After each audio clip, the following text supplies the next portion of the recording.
Good morning बच्चों। आज हम नए बिंदु के साथ इस वीडियो में आपके सामने फिर उपस्थित हैं। आज हम अपने मुख्य टॉपिक से पहले आपको कुछ सजेशन देना चाहेंगे। इस भयंकर महामारी में आपको धैर्य बिल्कुल नहीं खोना है। एक योजना बना के घर पे पढ़ाई करना है। जिसके पास टेक्स्ट बुक है या नहीं है तो सोशल मीडिया के हिसाब से किसी न किसी तरह से, लेकिन बिना योजना के आप पढ़ाई अगर कर रहे हो तो ये बहुत अच्छी बात नहीं है। टाइम टेबल अपना बना लीजिए, अपनी मनपसंद का टाइम टेबल बना लीजिए, क्योंकि उस टाइम टेबल से आपको कुछ चीज़ें ऐसे निकल के आएंगी जैसे आप क्लास में ही उसको पढ़ रहे हो। तो आज हमारी ये एक निर्देश है हमारा कि आप इसको गंभीरता से लीजिए, एक योजना बनाइए और धैर्य मत खोइए, मेहनत करिए। तो अगला जो बिंदु हम बताने जा रहे हैं आज हम एक दो वस्तुओं की प्रत्यास्थता के गुणों पर चर्चा करेंगे।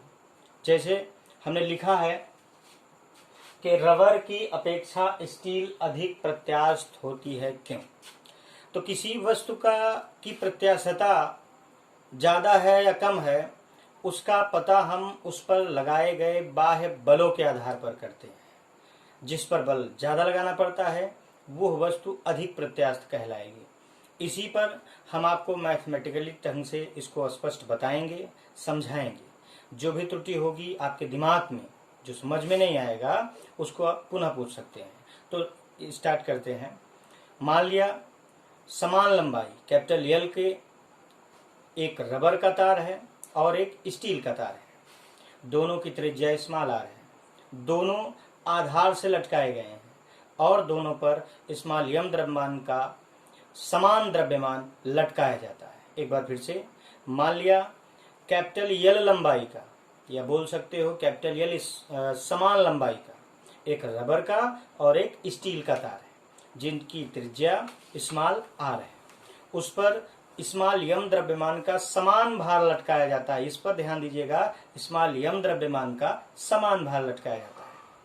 तो रबर की लंबाई में जो वृद्धि होती है हमने उसको एल आर मान लिया, और स्टील की लंबाई में जो वृद्धि होती है हमने उसको एल एस मान लिया। रबर के पदार्थ का यंग प्रत्यास्थता गुणांक हमने वाई आर मान लिया और स्टील के लिए हमने वाई एस मान लिया। तो आपने पिछले बिंदु में यंग प्रत्यास्थता गुणांक का फॉर्मूला पढ़ा था, y बराबर M G capital L by pi R square small L. कहीं कहीं डेल्टा कैपिटल एल है, वो हमने समझा था। अब हम इस कंडीशन में सबसे पहले हम स्टील के लिए चलेंगे। स्टील के लिए वाई एस बराबर M G L by pi R square, यहाँ एल एस होगा क्योंकि ये स्टील के लिए है। समीकरण इसको मान लेते हैं और इसी आधार पर हम रबर के लिए चलेंगे। तो रबर के लिए वाई आर बराबर होगा M G L by pi R square L R. ये फॉर्मूला आपको कहीं खोजना नहीं है, हमने पिछले वीडियो में आपको स्पष्ट बता दिया था।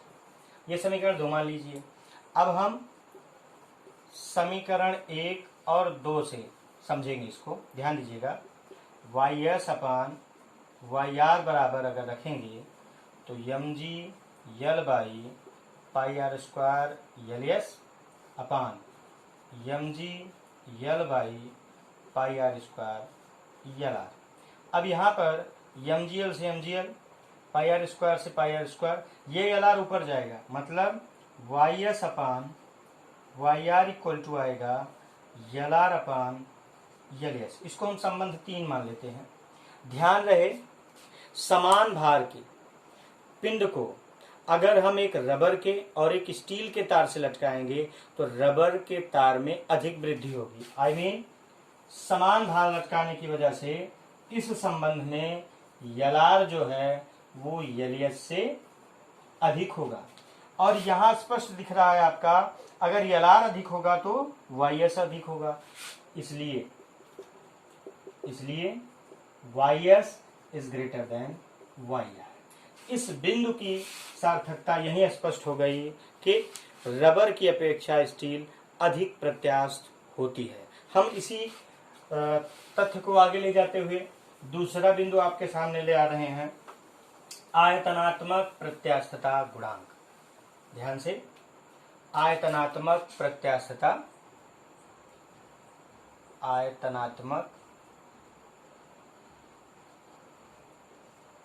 आयतनात्मक प्रत्यास्थता गुणांक, इस पर ध्यान दीजिएगा। तो इसकी तो परिभाषा हमने बताया था, वो कॉमन लाइन के साथ स्टार्ट होगी कि प्रत्यास्थता सीमा के भीतर अभिलंब प्रतिबल और आयतन विकृति के अनुपात को आयतनात्मक प्रत्यास्थता गुणांक कहते हैं। एक बार फिर से, प्रत्यास्थता सीमा के भीतर अभिलंब प्रतिबल और आयतन विकृति के अनुपात को क्या कहते हैं? आयतनात्मक प्रत्यास्थता गुणांक कहते हैं। इसे कैपिटल बी से प्रदर्शित करते हैं। हमने मान लिया कोई वस्तु है जिसका प्रारंभिक आयतन कैपिटल वी है। वस्तु पर दाब P लगाने से उसके आयतन में डेल्टा V का परिवर्तन होता है। ध्यान रहे, दाब अगर बढ़ेगा तो आयतन घटेगा और दाब घटेगा तो आयतन बढ़ेगा। तो इस आधार पर जब हम अभिलंब प्रतिबल निकालेंगे, ध्यान दीजिएगा, अभिलंब प्रतिबल जब हम निकालेंगे, ठीक है, तो ये उस दाब के बराबर होगा। और आयतन विकृति जब हम निकालेंगे, आयतन विकृति माने आयतन में परिवर्तन बटे प्रारंभिक आयतन, लेकिन ऋण चिन्ह के साथ। क्यों? क्योंकि अगर P धनात्मक होगा तो डेल्टा भी ऋणात्मक होगा, इसको हमने बता दिया था। इसलिए आपका जो मूल बिंदु है आयतनात्मक प्रत्यास्थता गुणांक B बराबर, हमने B से बताया था प्रदर्शित करने के लिए, वो है अभिलंब प्रतिबल बटे आयतन विकृति। ठीक है, तो B बराबर होगा अभिलंब प्रतिबल वही P upon minus delta V by V। तो ये V कहाँ जाएगा? ऊपर, यानी B बराबर होगा minus PV by delta V। यहाँ ऋण चिन्ह केवल दाब और आयतन में परिवर्तन को दर्शा रहे हैं। इसके मात्रक पर अगर चर्चा करें तो विकृति यहाँ भी वही कंडीशन होगी, बीमाहीन राशि है, मात्रकहीन राशि है। तो अभिलंब प्रतिबल अर्थात जो प्रतिबल का मात्रक होगा वही आयतनात्मक प्रत्यास्थता गुणांक का मात्रक होगा, और जो प्रतिबल का विमेय सूत्र होगा वही आयतनात्मक प्रत्यास्थता गुणांक का विमेय सूत्र होगा। तो बच्चों, इस वीडियो के माध्यम से हमने दो बिंदु, अहम बिंदु बताए हैं। एक, सिद्ध कीजिए, या कभी कभी ऐसे पूछा जाता है कि रबर की अपेक्षा स्टील अधिक प्रत्यास्थ होती है, क्यों? इसका जवाब हमने बताया।